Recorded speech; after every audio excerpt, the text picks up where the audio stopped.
लोगों ने चर्चा छोड़ दी।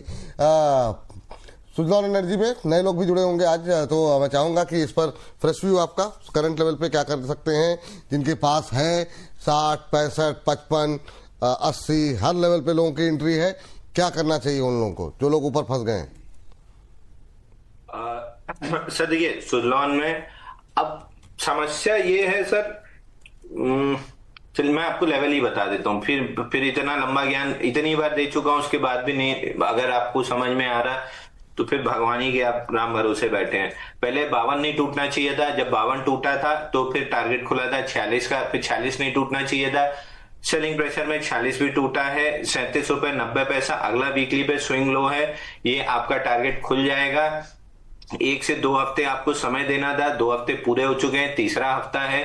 बहुत खींच के अगर समय देते हैं सपोर्ट के नीचे तो तीसरा हफ्ता आप दे सकते हैं, बाकी देना नहीं चाहिए 2 हफ्ते के बाद। तो अब 3790 का टारगेट खुल रहा है। किसी भी तरह के रिवर्सल के लिए कम से कम 46.15 के ऊपर जाके क्लोज करना होगा, तब जाके रिवर्सल आएगा। दूसरी चीज मैंने सामने आपको सजेस्ट भी किया था कि नेटवर्क 18 का चार्ट लगाइए, 49 के लेवल का ब्रेकडाउन वहां पे देखिए, उसके बाद का फ्री फॉल देखिए। तो लेवल्स को भाई साहब रेस्पेक्ट करना स्टार्ट कीजिए। और क्यों नहीं कटता माल, मैं आपको उसका रीजन भी बार बार बता रहा हूं, क्योंकि आप क्वांटिटी इतनी लेते हैं कि वो लॉस आपसे बर्दाश्त नहीं होता है। पहले उसको सीमित करना स्टार्ट कीजिए। क्वांटिटी कैलकुलेटर इतनी बार समझा चुका हूं, उसको यूज करना चालू कीजिए कि अगर मेरा स्टॉप लॉस कटा तो मेरा इतना नुकसान होगा। वो दिमाग इतनी बार कंटेम्पलेट कर लेगा कि जब एक्चुअल में आपको माल काटना पड़ेगा ना, दिमाग उसको इतना डाइजेस्ट कर चुका होगा कि आपको वो दर्द नहीं होगा काटते समय। तो क्वांटिटी कैलकुलेटर यूज करना इज द सॉल्यूशन।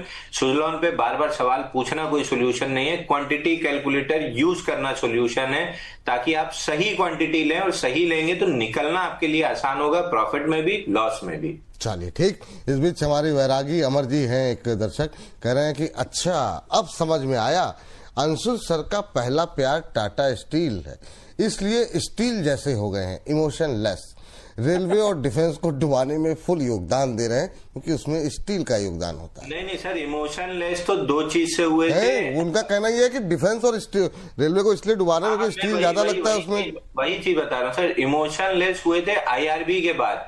आईआरबी ने जो धोखा दिया था ना, शादी का वादा करके जो तलाक में 70% संपत्ति लेके गया था, उसके बाद से बिल्कुल किसी स्टॉक से मोहब्बत मुझे नहीं रह गई है। मैं निर्दयता से सबको तुरंत काट के खाली कर देता हूं जो लॉस देता है। तो जिससे मोहब्बत है वो घर में है, परिवार बिल्कुल बहुत बढ़िया से संभाल रही है। दूसरी मोहब्बत कैपिटल से है, जो स्टॉप लॉस से बचती है और क्वांटिटी कैलकुलेटर से बचती है। तो अब मोहब्बत 3 चीज से है, एक घरवाली से जो घर में है, दूसरा कैपिटल जो ट्रेडिंग अकाउंट में है, तीसरा अपना क्वांटिटी कैलकुलेटर से, ताकि पहले से पता हो कि स्टॉप लॉस कटे तो मेरा कितना नुकसान होगा। जी अंशु सर के साथ ये अच्छी बात है, मैनेज अच्छा कर लेते हैं, ताकि मतलब हर जगह संतुलन बना रहे।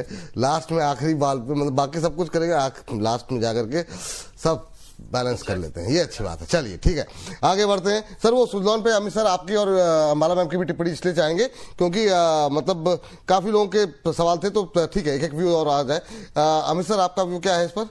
सर देखिए, शॉर्ट टर्म में मुझे ऐसा लगता है ये 3820 तक एक बार टेस्ट हो सकता है। वहां पर अगर टेस्ट होता है तो एक रिस्क ली जा सकती है 35.90 और 95 के स्टॉप लॉस से। एक बाउंस बैक एक्सपेक्टेड है 48 और 51 तक का।